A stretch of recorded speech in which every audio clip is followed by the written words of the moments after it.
Abalabi baffe abalungi ab'oku Zubair TV tubaniriza nate ku Political Talk n'omwanjuzi wammwe Ogwang Rachel nga we nabasuubiza ngenda kuba mbaleetera ababaka baffe ab'enjawulo okuviira ddala mu politics around the country, ba councillors, ba honorables, ba MPs, buli omu ngenda kuba mubaleetera nga tugenda mu bululu buno. Anyway, nga we mbadde mbagambye amanya gange nze Rachel Ogwang nga olunaku olwaleero ndi wamu mu studio n'omwami councillor agenda kutweyanjulirako mu budde buno. Nga nsanyusa okulaba mukulu munnange. Nange nsanyusa okulaba muganda wange Rachel. Buli butereevu ku Zubair TV. Nsanyusa okuba nti olwaleero nange nsajiddwako mu TV. Era mukisa munene nnyo ekitiibwa eri Katonda. Amiina. Oli musajja mu Katoliki, Musiraamu? Ndi musajja mu Katoliki era nsabira ku St James Bina Catholic Church. Misa ey'okubiri. Misa ey'okubiri. Kale nga mbadde nyanjudde already. Mbadde nsaba oyongera okweyanjulira eri abalabi baffe aba Zubair TV. Abalabi baffe abalungi mwenna, amanya nze Ronald Olore.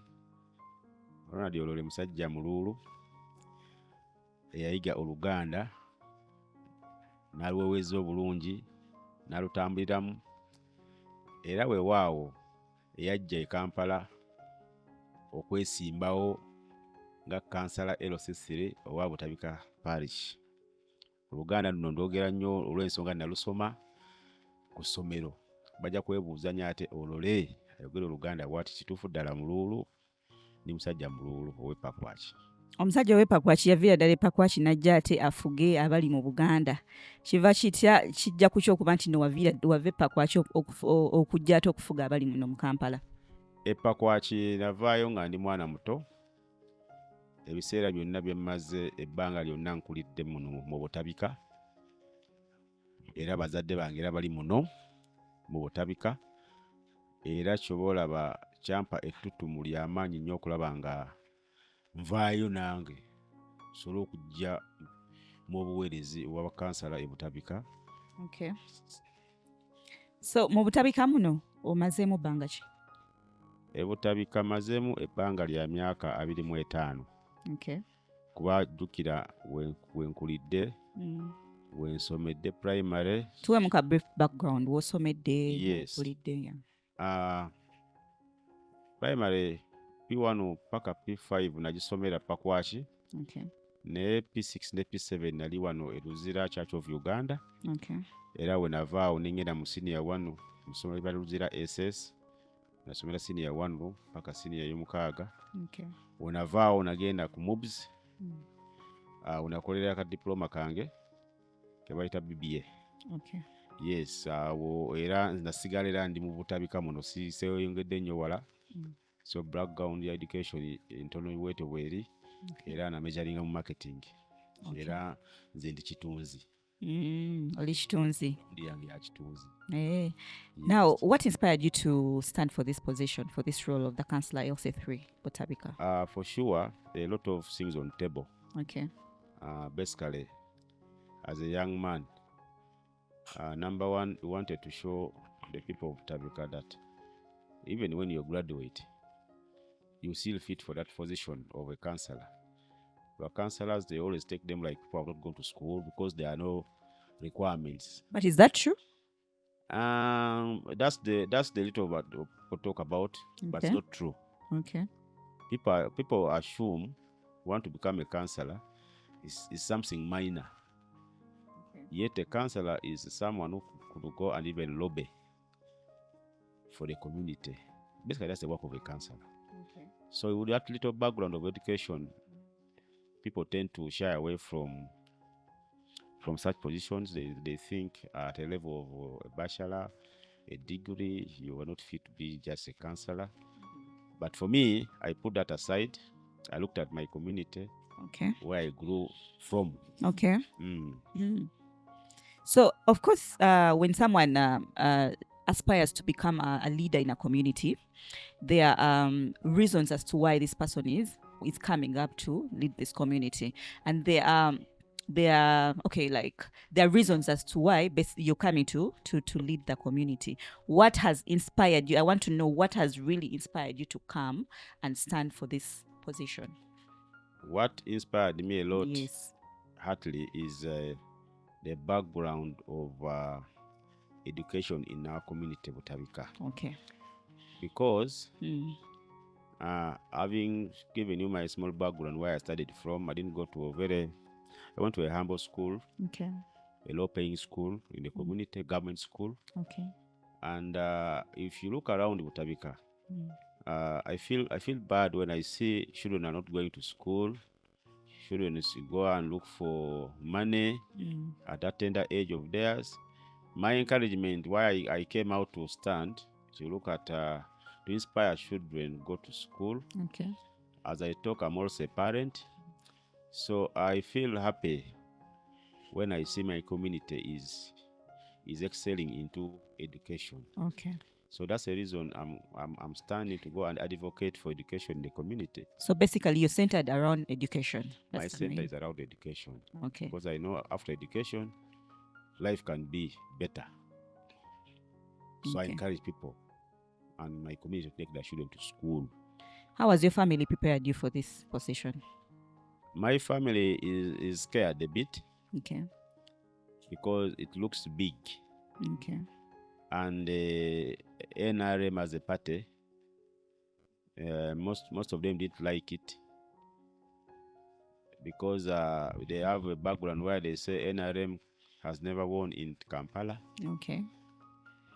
And it is true, bearing the list from the last election that happened. Okay. So my family, even up to now, they are still scared. Okay. Much as they pretend. But I know I keep on encouraging them to line behind me, to be the first people. Okay. Because without them being the first people, how will I convince others to come when my family is left out? So I keep them strongly and encourage them to also encourage me to take up this position. Okay. So on a daily, what do you do as a person when you wake up from home? When I wake up in the morning, of course, I start my prayer. Okay. Because I subscribe to my God. And then get paper and put something down for my daily activities. Number one, okay, I'm a businessman, small scale businessman. Okay. Within the same community in Butabika. Okay. And then check out the area. Because being that I operate within the center of Butabika, Okay. so I have enough time for my community. I keep moving around Okay. and checking on the community and finding out what is missing so that I could see how I can encounter. And above all, talk to people. Okay. Yes, right now, at least my name, Ronald Dolore, my name has been sounding for the last 2 years. Okay. Because I'm down into people. Okay. On the grassroots. I take long to put on a necktie. Most of my times, I'm within sleevelets, t-shirts, moving around the community to encourage people to live a better life also. Okay. Yes. Which political party are you aligned to and why? I'm an NRM person. Okay. I was officially welcomed to the party. Okay. I didn't wake up in the morning and did whatever it took, but I subscribed to the party, and my party is NRM. Okay. Yes. The NRM, these are people put on yellow. Okay. Yes. So in other words, you're going to be a flag bearer of NRM. Yes, I'm going to be a flag bearer of NRM for this position of Councillor LC3 in Butabika Parish. In Butabika Parish. And then after the primaries that are coming, I'm into primaries also, by the way. Okay. I'm going for primaries because we encourage people to stand for primaries. Then from there, that gives you a gap to see if you are capable enough to go and compete with other parties. We are dominated by NOP, but as NRM also, this time we are saying no. the time has also come for NRM too. Okay. Before we look into other questions, kindly share with us a very hurting story that you have ever experienced in your life. Something that you experienced in your life that took you into, okay, that really hurt you, that almost caused you to cry. Yeah, it's true. Mm. My hurting story is again lined onto education. Okay. I'm a person who went to school and I could be chased for school fees. In one term, I could be chased for school fees, go back home like 6 times. Okay, in a term. And that could also hinder my in a term, yes. Okay. That could also hinder my education standard. You're at home, people at school. Okay. Basically because they have chased you for school fees. Okay. It's a reason that I feel because my parents did not have all that. My late mother used to selfish. So education is my purpose. Okay. Yes, I'm rolling out into education. Okay. Yes. So when you sit back and remember all that, what you went through when you were growing as a child, do you still see that in your community, or there are some changes that have been made?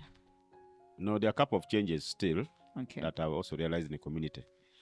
At least, according to my analysis, there are changes I've seen that you only need to encourage and push on heartily. Okay. I look at my area, especially where I stay here. Okay. It's only one experience of one kid who did not go to school this time because of money. Okay. I promised, and I promised him next time he's going to go because the mother had left him out completely to senior 1. Okay. So those are the things I'm trying to fight Okay. for in my area.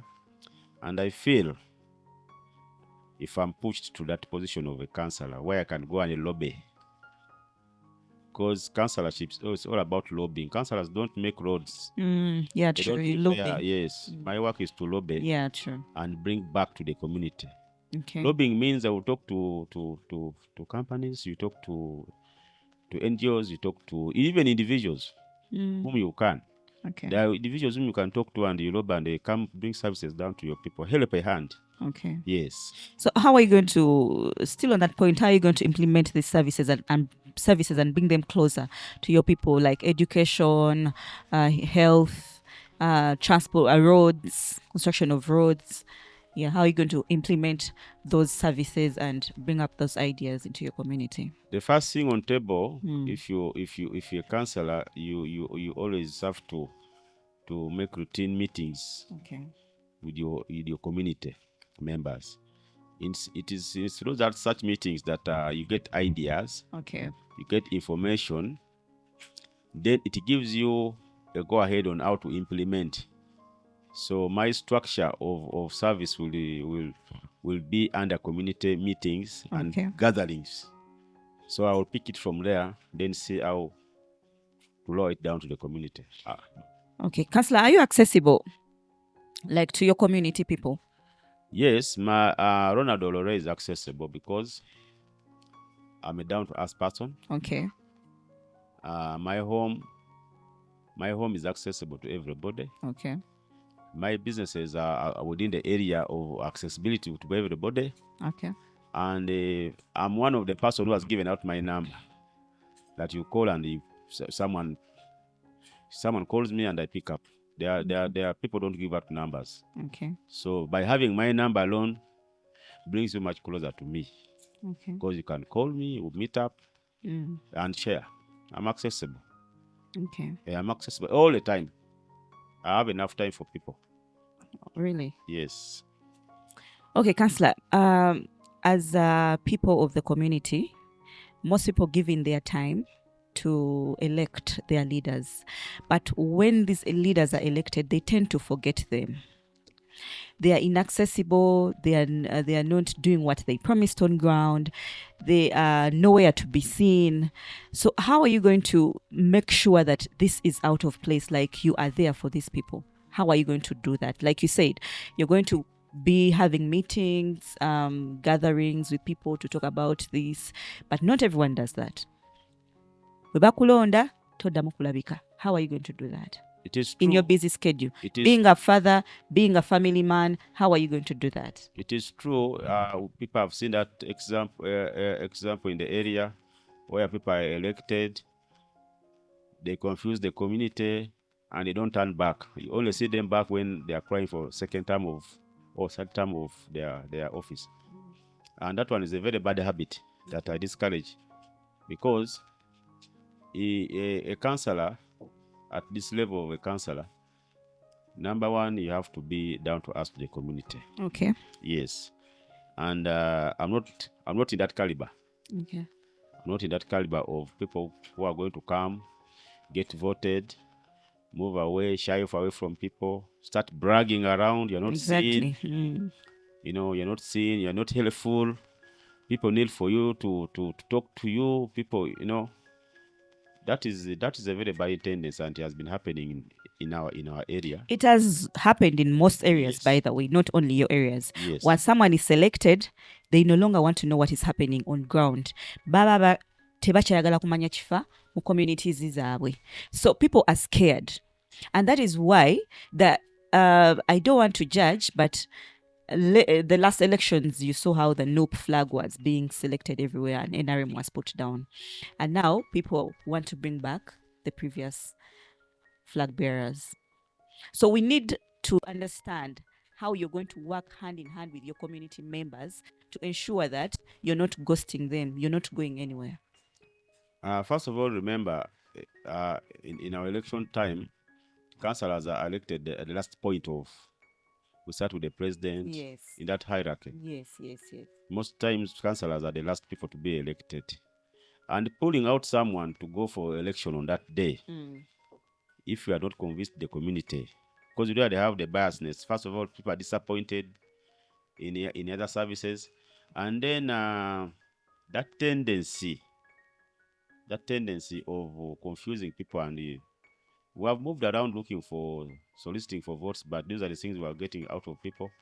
They don't have that wounds. They have wounds into them, and recovery may not be as easy as you may think.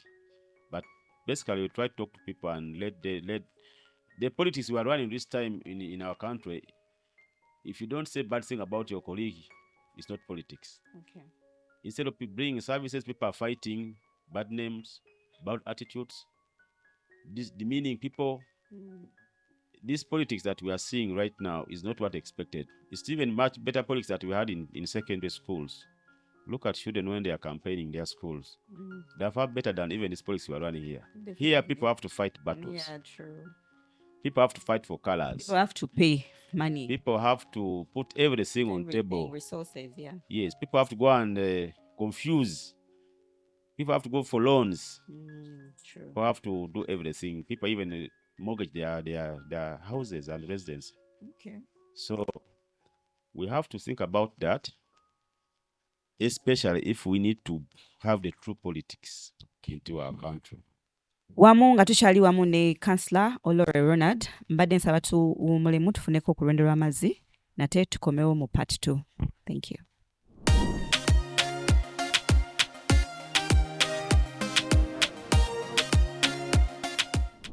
Mukulike nnyo mu kitundu kyaffe ekisooka nga nkyali wamu ne Councillor Olore Ronald akyatwalira ddala mu lugendo lwe olwazze gy'akulidde kino ekyamu inspiring okujja okuyimirira ku bwa Councillor LC3 Butabika.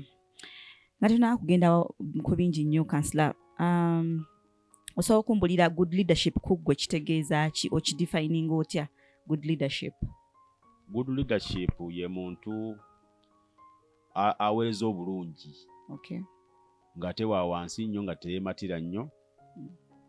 Mu eyo level asobola okuba nti asobola okwasaganya n'omuntu gwe batasuubira nti asobola mutuukako. Owa wansi otegeeza otya? Omuntu wa wansi be bano abeetya nti singa abeetwala nti banafuna. Okay.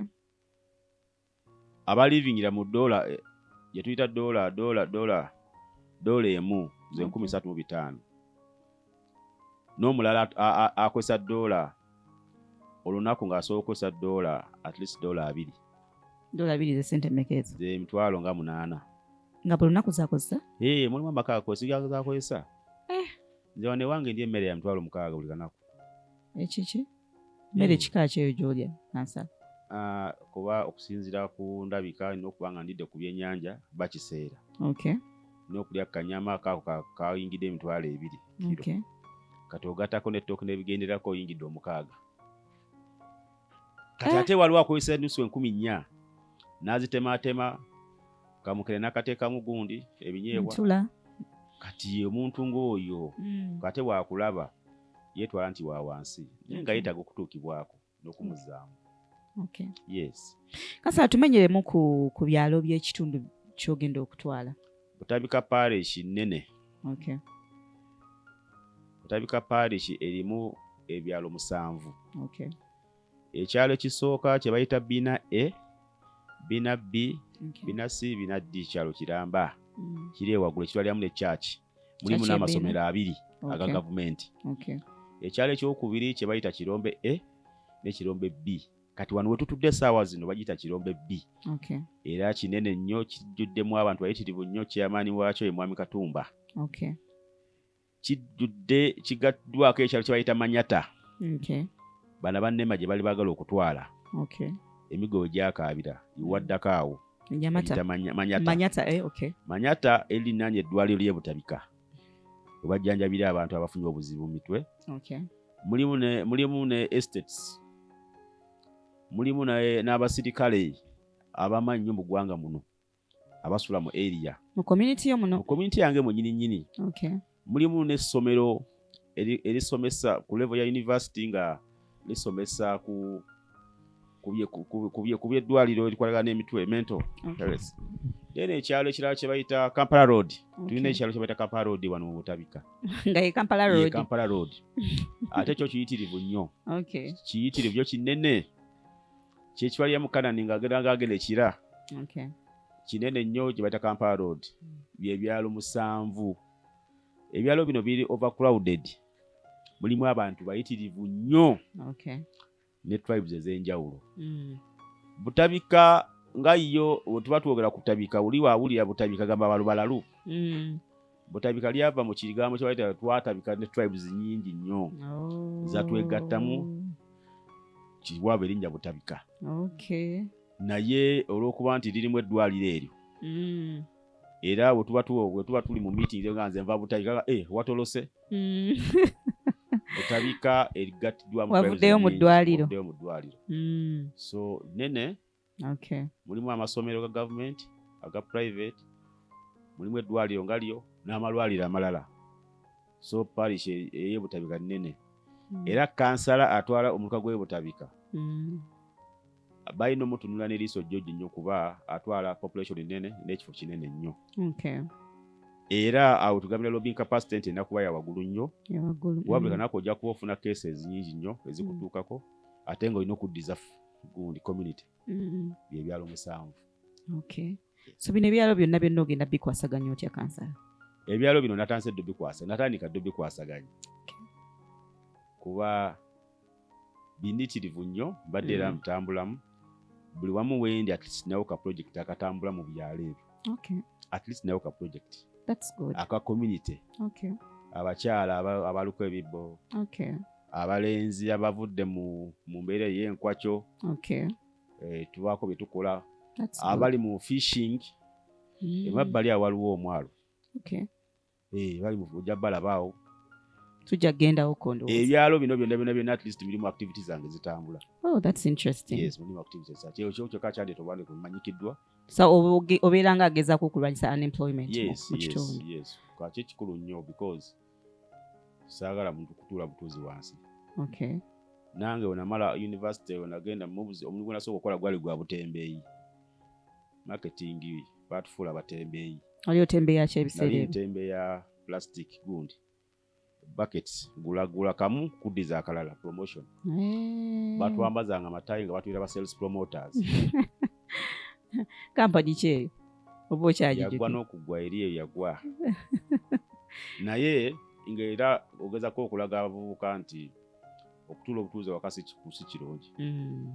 Bantu balina okuba nti bakubaako bye bakola. Okay. Bantu balina okuba nga bali busy. Wano wetwogerera wano wange ewaka wange nti nezimbira Okay. out of mu bulimu obutonotono bwenkoze obwo mu community yemu Okay. nga kingezako okwempoweringa abavubuka nti naawe kisoboka. Bakulaba ng'ovuga emmotoka bagamula ate yakikola atya. N'okubajjamu guli omuze gwa betting omungi. Yes, true. Gusinze n'okugosinza okwonoona abavubuka.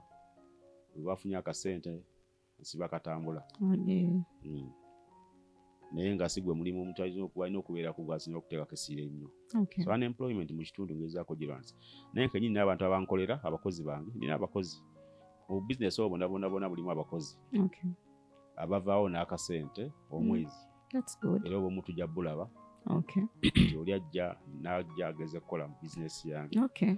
Nasobola okubeesawo n'effamire ye. Kirungi nnyo bambe. Yes, era byonna biri mu butabi. Okay. Yes. So abakyala bano balina we beewandiisa n'abavubuka oba gwateekawo project eyo ne bajja? Abakyala abo zigenda okugendayo mu project zaabwe nga bazitandika dda nga bawandiisa ate bamanyikiddwa.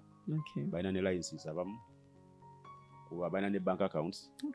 Singa oli aba afunye donation sente siza kuteeka wansi wa carpet waka, sente zigenda ku account beewola ne bazaayo ne bongera mu bizinesi zaabwe. Beewola mu bibiina? Kati nze omulimu gwayo nze ngenda kusoosingawo nenfuna wensoosinga ne bateekamu sente mu bibiina byabwe.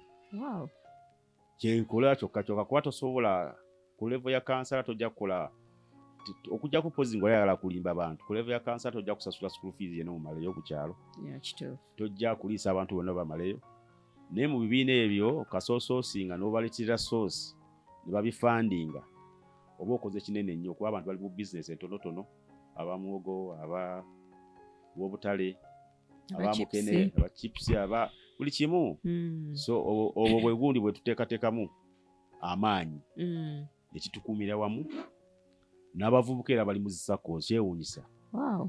Kyewuunyisa nti kati abavubuka bali mu nsonga za ssaka, abavubuka basevinga, abavubuka bakola emirimu, abavubuka bali kugamba bateredde mu layini entuufu gye omuntu yalina okutambuliramu ng'ayagala kwebeesaawo. Era nze we mba nnoonya source za funds tuli akagundi ngeze z'abavubuka ne bazifandinga. Naye nze nga kino omusola kumalako siina buweerezi bonna obulaga nti sente nja kutoola mu nsawo yange ate nteekemu. Nze nsoosinga busoosiza we zijja mu kibuga eyo ne nzireeta ku kyalo. Olinayo bafanda bonna abakuyambyeko tubatumireko? Bafanda just mikwano gyange gya mu kibuga. Nina mukwano gwange nnyo bamuyita Julius Karugaba abeera Nansana. Omwami oyo anyambye nnyo mu kukwasaganya community yange eno. Nti bwe mba muyise n'atunuulira abantu bali naye alina era bw'asaka. Kitegeera kyeni bwetu bwetamba alina bw'asaka ne tukwatira wamu ne tukomyawo mu community. So ajja mu community yo n'alaba projects wetambula. Waba alina ku source esooka eyiye agiteekamu era naye n'asoosinga walala. Yes. Bamuyisani? Julius Karugaba abeera Nansana. Mutumireko Julius Karugaba kyali wange nkwagala nnyo muganda wange kuba I am what I am because of you. Wow, that's good. So nkutumbidde era kwagaliza akadde akalungi ng'onyumirwa n'obuweereza bw'otuteddemu ne mutabika naye kennyini ng'omuntu kuba sikaaba nga gy'oli. Era nkutumidde. Amiina.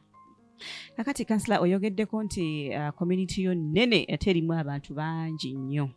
Naye mu kubeeramu abantu abangi n'obumenyi bw'amateeka bungi. Kati ogenda kikwasaganya otya okulwanyisa obumenyi bw'amateeka mu community yo? Population buli weebeera nga erimu abantu bayitirivu. N'ebyo tubisuubiramu okubaamu. Tugezagezaako bikubakuba era njagala kutwala akakisa kano era neebaza omwami former MP w'e Nakawa Michael Kabazzi.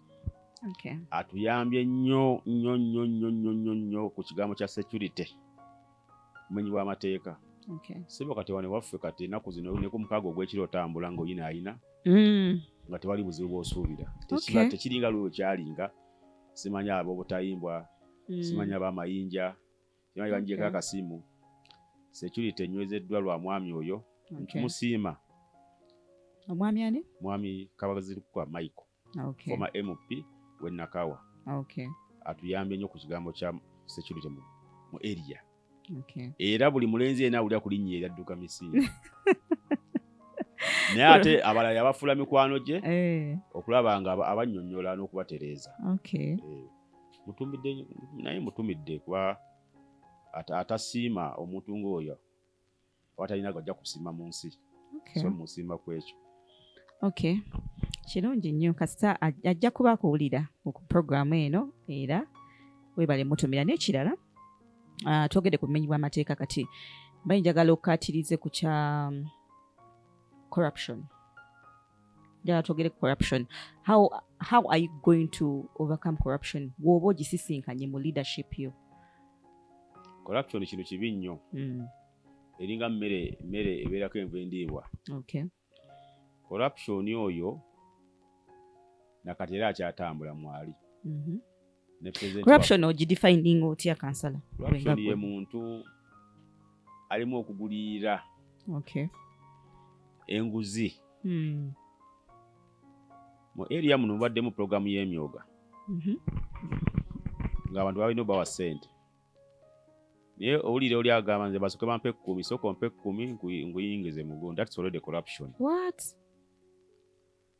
Corruption eyokuba nti gavumenti ereese programu mu bantu ate abagikulira programu eyo ne batandika ate okumenyaamenya emitima gy'abantu. Okay. Mu kitundu kyange kino ekyebutabika tubirabye era tugezezzaako okwekubira enduulu. Tomanya okwekubira enduulu ew'omukulembeze w'eggwanga Yoweri Kaguta Museveni nti ekintu kino abakulembeze abali ku ntikko batumenye nnyo emitima okuba nti abantu tebabatuusaako bituufu byonna batuusaako n'otubaweera ddala oli azeezibika zonna n'azitwala. Oba bituuka mu bitundu oba tebituukirako ddala? Okutuukako olina kusooka kusasula. Nti kale kaŋŋambe gavumenti ewadde emyogo ewadde enkoko bawa abakyala, abamu tebafunye abalala bafunye. So oba olina okufuna olina kusooka kuzisasula okufuna ate ezo enkoko. Bw'aba balese enkoko nga zigenda mu bakyala azikulira asooka n'ajjako ebbaafu n'amba enkoko n'agitereka ewuwo. Okay.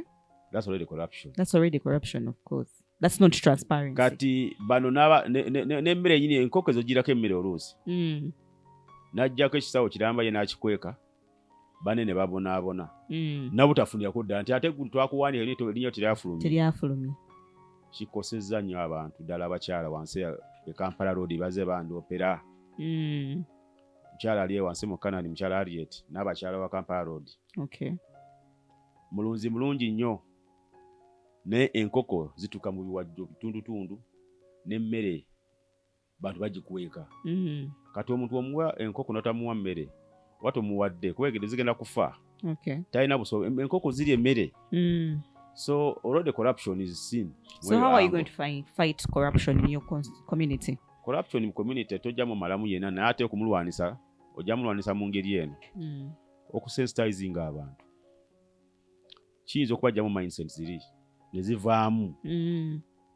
Sensitization nnungi nnyo n'okinnyonnyolako. Okay. Wajjuka buli bwekinnyonnyola bagamba ate gwaza kinyonnyola kati gw'omu obusinga n'okifunamu. Nti mwenga muli bulungi, mwenga mulya. Naye ng'ekituufu kiri nti kansala nga tuzze mu mazima abakulembeze batufunamu nnyo okusinga, bafunamu nnyo ekintu ekyo okusinga ate ne beerabira abantu ba wansi. Nga tuzze mu mazima. They think about their pockets, forgetting about the community. No, kituufu kiri nti omukulembeze yenna ali ku ntikko bw'etyo. Wabeerawo ebintu byeba bizze nga donations. Okay. So asooka kujjuza wuwe. Yes. Ekyo kyo tekijja kuvaawo. Ati yeyo corruption gye tuli okwogerako. Asooka kujjuza wuwe naye ajjuzizzaayo atya nti olekalekamu akatonotono akuba oba akuba awumbawumba totwala konna. Bantu balekeremukko nabo bakifunemu. Waliwo enjogera ennaku ze yazze mu ggwanga nze sooka ongigyemu. Okay. That's corruption. Sooka ongigyemu abategeeza ki? Nze nsooka nsasula bali nga tongatta ne bali sooka nsasule. Okutuuka ku bali. Corruption. Tulina okibajjamu ekintu nakyo. Nsogambye kusensitizinga. Kusensitizinga abantu. N'okubannyonnyola. N'okufuna ba experts abayinza okukisomesa aba ne bakitegeera n'okusinga ku level ya kansala. Okay. Osobola okubasoosinga n'obafuna ne bajja ne basensitizinga ekyalo. So corruption tulina omulwanisa nnyo ne President Museveni amulwanisa. Tuwalaba enkya n'eggulu mu makooti. Naye ne wano wansi mwali. Ate wano ali waasi nnyo okuba yatambula ku speeding nga Supu wa Mukene. Nti abantu bamwetaaga nnyo. Okuyisaawo buli kimu wano. Corruption is paramount. It's paramount. Kibi nnyo mu ggwanga. Okay. Nga tukyali wamu ne Councillor LC3 Olore Ronald, tukyali wamu naye mu studio wano ng'akyatunyonnyola engeri gy'agenda okujja okuweereza community ye ey'ebutabika n'ebitundu ebibiriraanye butabika. So tugenda kuddamu era tuwumuleko tukomewo era mu pati yaffe ey'okusatu n'omwandizi wammwe Rachel Ogwanga.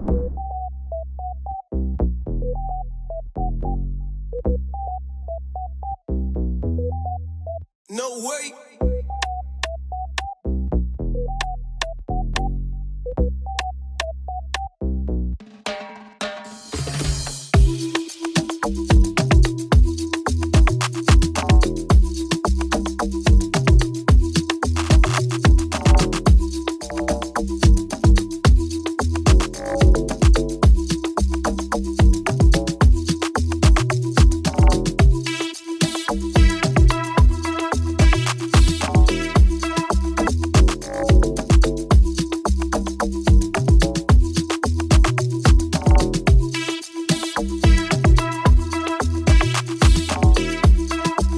Nga tukyali ne kansula tukomewo mu kitundu ekyokusatu twongere ate atubuulire abalonzi we banaamulonda agenda bba waaki abasuubiza ki agenda bafuga ebirungi oba bino bye tulaba.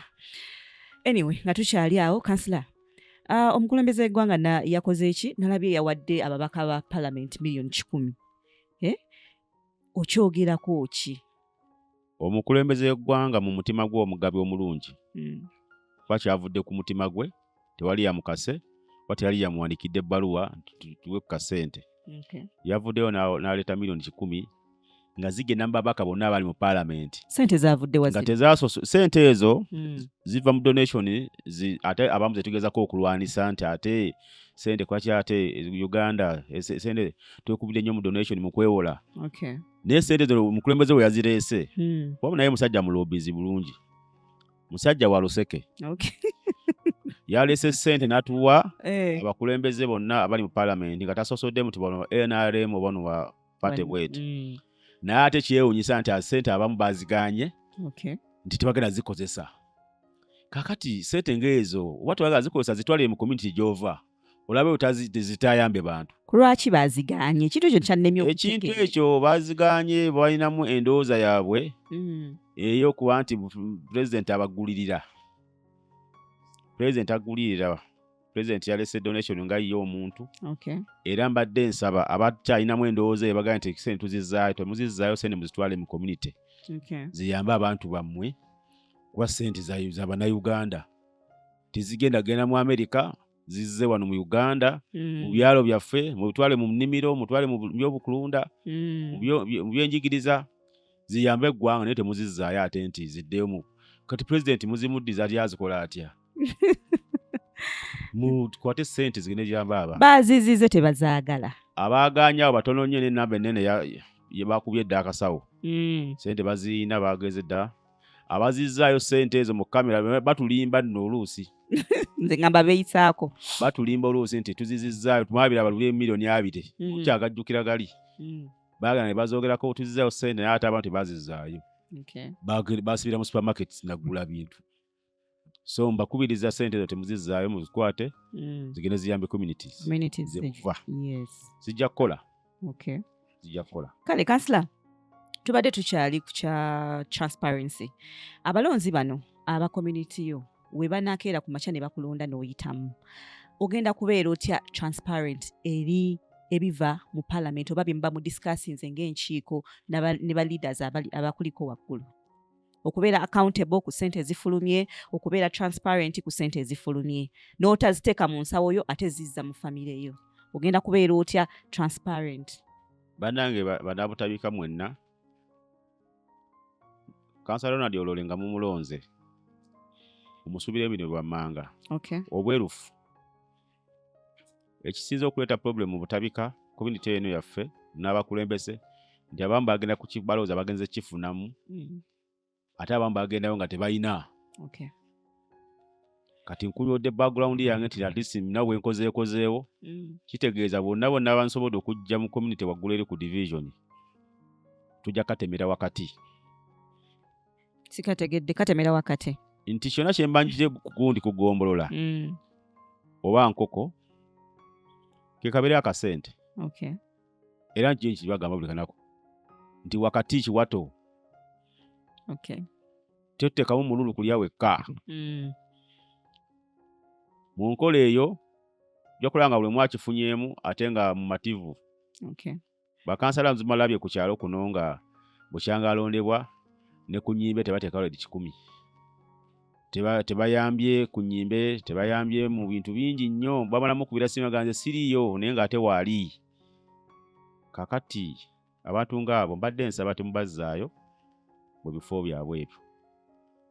Mukitunulire mukitwe mu ttooki butabika parishi eberenga gundi endala nga otulaba parishes endala zetulina muno munakawa.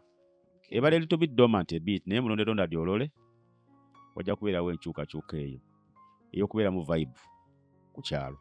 Kale temyetemye ebyalo badde nga 7. Badde nsaba oyogere ebyalo nga 2 by'oyagala by'olaba nti byo biri bubi nnyo w'oyagala osinga oteeka essira ewali abantu bo. Mu byalo bino 7 mulimu ebiri obulungi. Ebiri obulungi ebino bina ABCD omuli amasomero n'emizikiti. Okay. Abo tewabaddewo nnyo problem nnyo. Naye ebiri obubi ate biri bibiri. Kirombe B wano wensula. Okay. Ninanye Manyata. Abantu abo nja kutwala ojja balaba. Abantu abo bali bubi beetaaga okukwatibwako nnyo. Okay. N'amayumba gaabwe balumibwa amazzi. Batiisibwa nnema. Okay. Bingi nnyo babeera mu kutya. Wana amazzi gennyinnyini gajja ekiro nga temunga mwebase ne mwekanga amazzi gabali mu buwato. Okay. Then Kampala Road. Problem gye balina emyala gyabwe ne bridges. Waliwo bridge emu yakutuse ko nga abaana bava ku ssomero. Oh dear. Era twafunyemu ne accident awo. Enkuba ennyingi nebadde. Enkuba ennyingi badde era tuli mu kusonda ssente. Okay. Tuleze bridge ye Kampala Road. So olaba nti abantu bali bridges bwezite ez'okuyisibwako enkoma. Ekitera okuleeta obwobenjera ku kyalo. Okay. Kati abo bali bubi. Tebalinga abeena abali stand still. Okay. So ebyalo ebyo njala nnyo okuteekamu essira. Actually naku zino zonna mbadde Kampala Road mbirabye. Okay. Bali bubi era beetaaga okulobingira nnyo. Manyata Kampala Road. Kampala Road. Then Kirombe B. Kirombe B wano wosula. Wano wensula. Problem mu Kirombe B emyala n'amazzi agava mu nnyanja. Gakosa oluusi ennyanja egenda nejjula amazzi ne gavaayo eri ne galumba abantu. Okay. Kati ne maneja n'egamba mwazimba mugundi obukyamu so nga ate ennyanja yetulumbye. Okay. Ennyanja yeveri nerumba abantu so awo nno tulina okukwatirawo wamu. Okay. N'okwadvisinga abatwala environment. Kwa ministry yine tuli ku nnyindo. Yes. Tuyinza obbawandikira n'okulaba ngeri gye baliza otwadvisingamu. Okay. Kati omuntu oyagala omukyala olumu yagamba tugoyingewa. Kuba amazzi gagalumba abantu. Ate ne maneja n'egamba mwazima mu ntobazi. Kati omuntu ng'oyagala agendewa. Ddala. Gavumenti eno ennungi eya Museveni. Ng'ate nituna ba refugees be tusobola okusuza wano ebbanga lyonna mu ggwanga. Kati ate owaawano oba oyagala muteekawa. Kati ebyo ebimu ku bintu ebyo binakuba mu ttooki. Okay. Ng'omukulembeze ajja. Ate bino byenjogera sawogera lw'okuba nti nze ndi waggulu eri ndi bulu nange kini kintwaliramu. So mba nwana olutalo nga mmanyi nange wali wendi wennyini kintwaliramu. So tebiriko kuzibiza liiso limu wabula okukwatira wamu mu ebyo ebyalo byenkumenyedde ebiri obubi. Banange mujje muyambe Manyata. Okay.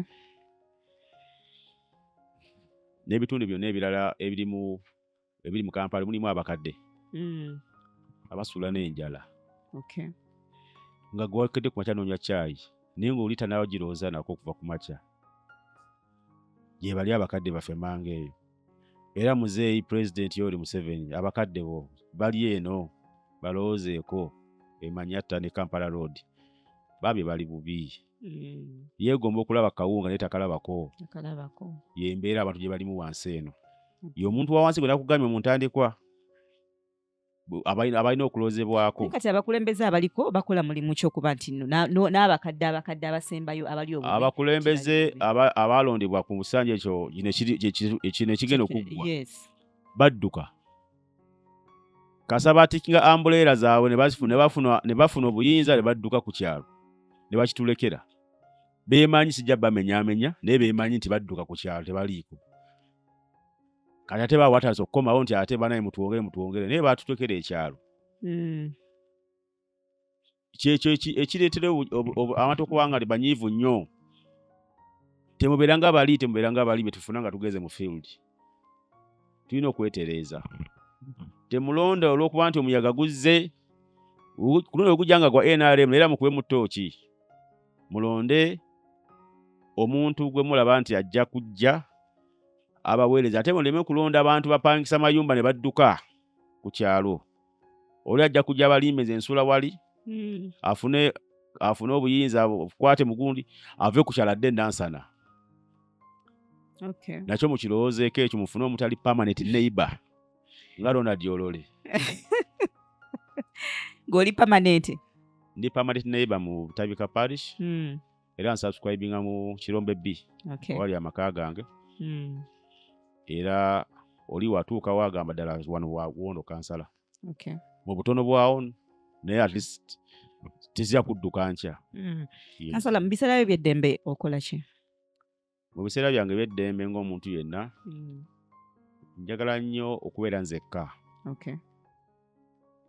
oluusi nvaawo nengendako Portbello ku nnyanja nenfuna akafo awasirifu nembeerako nensirika ng'okola ki kuba njogera nnyo n'abantu bangi kati luusi manjagala kubeerako bw'omu nendyako emmere nga ndi bw'omu then ndi muntu wa sports njagala omupiira ngwagalira ddala olw'ensonga nti gunnyumira era ne bu bizinesi bwange bwonna obusinga nateekamu emipiira nti buli bwe ngenda bwenti neekanga ndi ku mupiira era ndi muwagizi wa Man U mu Premier badde naatera okubuuza owagiramu then wano wansi mpagira Maroons FC eya Prison neeba wange sijja kusooka genda kitala ate nga neeba waali wano egansala kale kirungi nga tuwunzika mbadde nsaba oweereze obubaka eri abawagizi bo ab'omu bitundu byo ebyenjawulo nga bw'obimenye osobola n'obba mentioninga amannya abantu bange mwenna ab'ebutabika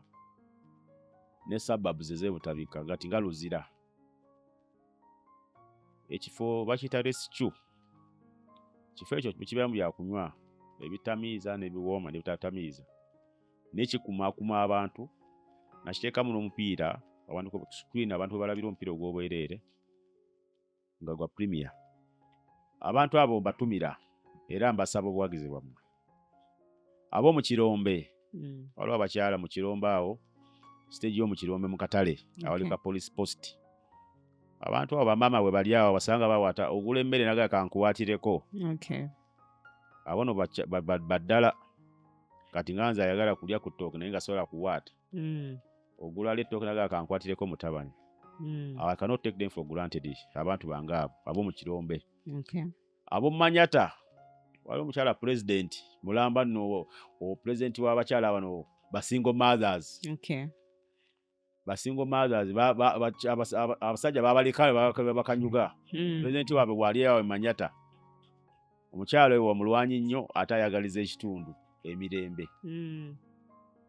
Kampala Road waliwo omukyala woman councillor Jackie Kyomuhendo oyo watutumunya ate Kampala Road eyo atuyambye nnyo mu kukumaakuma ekitundu n'abakyala okwaleetera obwagazi mu kye bakola then mu Kirombe B wensula ate abo baneiba kwaba ensookerako ku bakyala okulaba baagala nnyo bampagira nange mbawagira bampagira batya mu business zange of course oli wangulako amazzi ag'ebitaano abampagedde abampagedde nkya ku makya nsobola okulaba omugaati ku mmeeza kati I cannot take them for granted bonna mbaagala butabika yonna abavubuka bafoot soldiers abavubuka abo ku Gaza abavubuka Kampala Road timu Kabiriiti ero timu ya Museveni ndo ye bali Kampala Road eyo timu Kabiriiti balibo tebagala kumanya okay bo bantu bana ba yellow ate bana ba ghetto